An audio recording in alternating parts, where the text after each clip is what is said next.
Good morning. It is November the 12th, and I am at Texas Canyon Nature Preserve, which is just off of I-10 in Arizona. It's a private establishment. They also have a museum here. I had to pay $12 in order to hike their trails. They have about 8 miles of trails, I guess. So I'm gonna just be exploring everywhere. So I'll let you know when I get to a trail, the name of it. But it is pretty incredible surroundings. I mean, I'm always a sucker for big rocks and boulders. You have to pay at the museum, and I just left my car there, parked there. There was nice shade.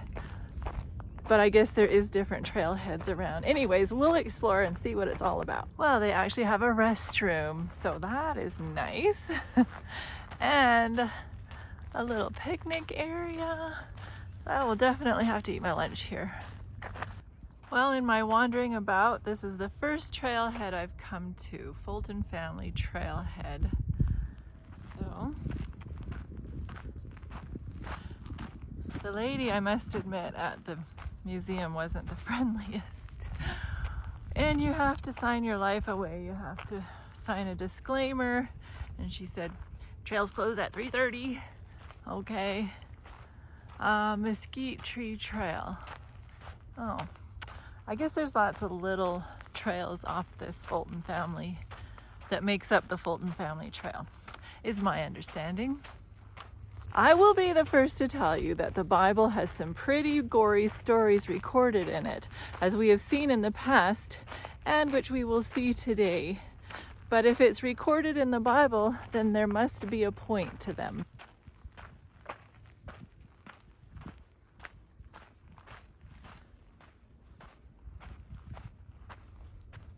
Oh, a nice bench already. And now we're on the Bear Grass Trail. When Saul's son Ishbosheth, who was king over Israel, heard that Abner, who was Saul's army commander, and now subsequently his too, had died in Hebron, he lost heart, and all Israel was troubled. It seems as though he was pretty depressed because it was noon and he was still lying in bed. You can see there's a rest stop over there, and the I-10 is over there. So we might hear highway noise as we walk along. Well, 2 of his men, who were captains of troops, came into his house pretending that they were there to get some wheat. They stabbed him in the stomach instead, killing him, and then they beheaded him, and they took his head all night and were escaping through the plains. I tell you, people had nerves of steel back then. Who would carry a head around with them?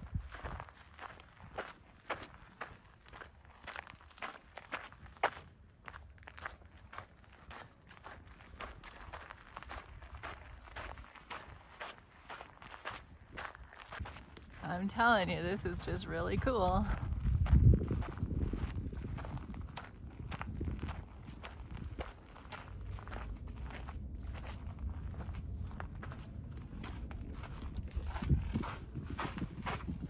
I fit. Well, they brought the head to David, saying, "Here is the head of Ishbosheth, the son of Saul, your enemy, the one who sought your life. The Lord has avenged my lord the king this day of Saul and his descendants." They didn't know about Jonathan's son, Mephibosheth, who, when he was 5 years old, when they had heard about Saul's death, his nurse took him up to flee. And when they were making haste, he fell and became lame. Anyway, he doesn't factor into the story right now. I just love walking among big boulders. It's just too much fun.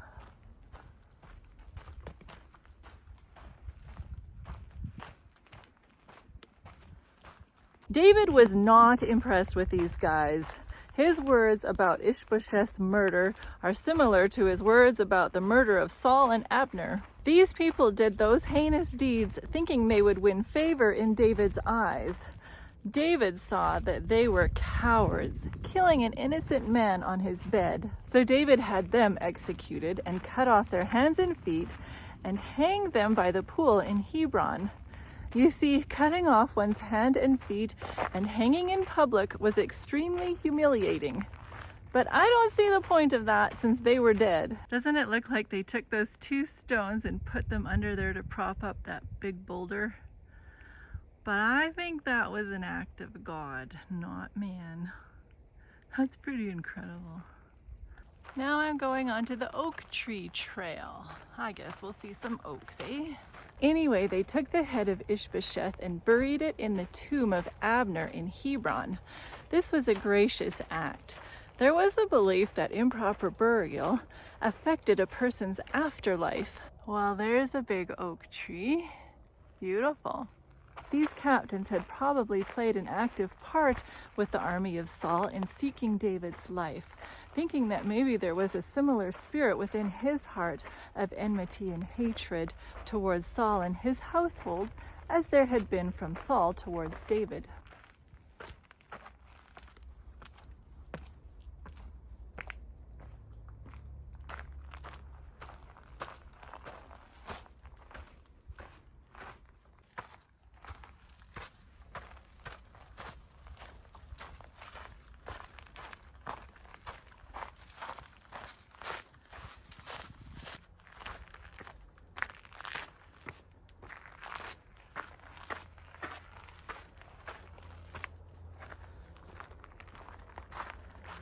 The honor of God and the vindication of the divine cause was not the motive that prompted these assassins. And put this before the speaking.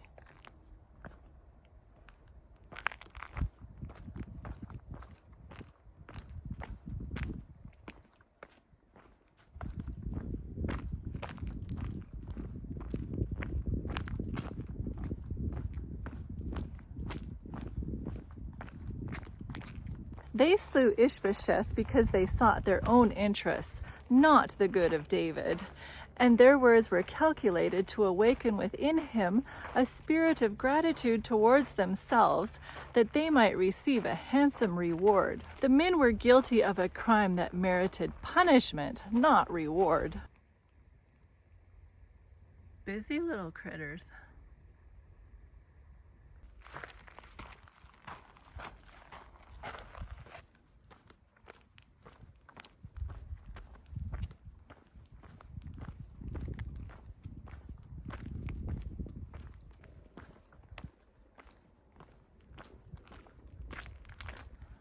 Quite a few switchbacks in this part. And it's cute how the blue dots guide us.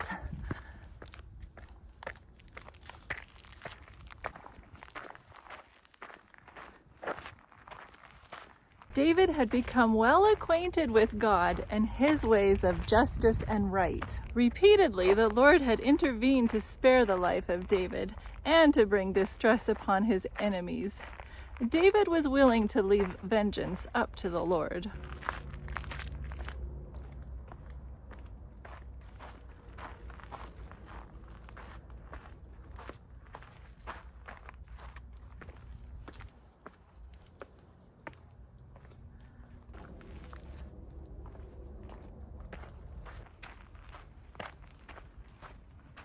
Many men put in David's position might not have thought as clearly or judged as wisely as did David. They might have considered these murderers as true patriots, worthy citizens and friends. What actually was murder they might have interpreted as deeds of justice and necessity, performed in the best interest of the state. They pretended to be friends with David, but in being traitors to the man they served, they proved themselves unworthy citizens of the nation of Israel.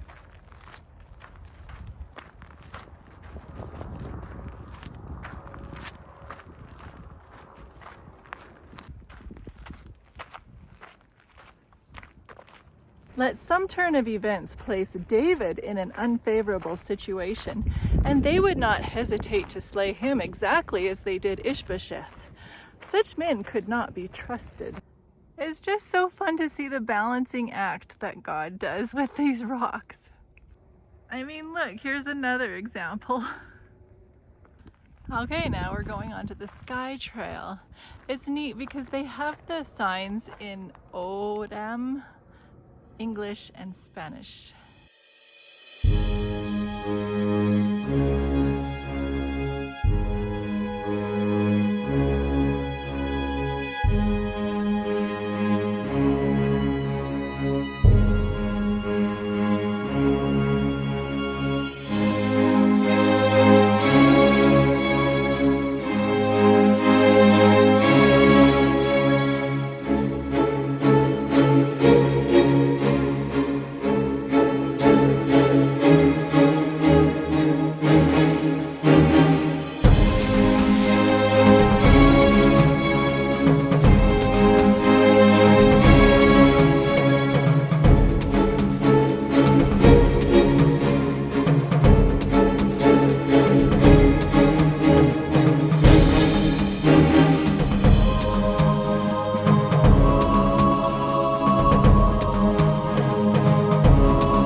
I have to wear this sticker to prove that I paid.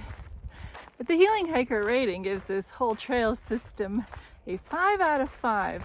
Even with the fact that we're close to the freeway and I had to pay to walk it, the epic, unusual landscape around me outweighs that. Highly recommend this place.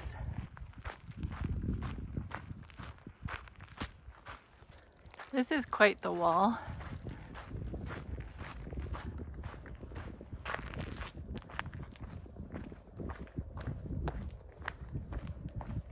Alright, we're back on the Beargrass Trail, which means that we're getting done with this section. These are called the Dragoon Mountains.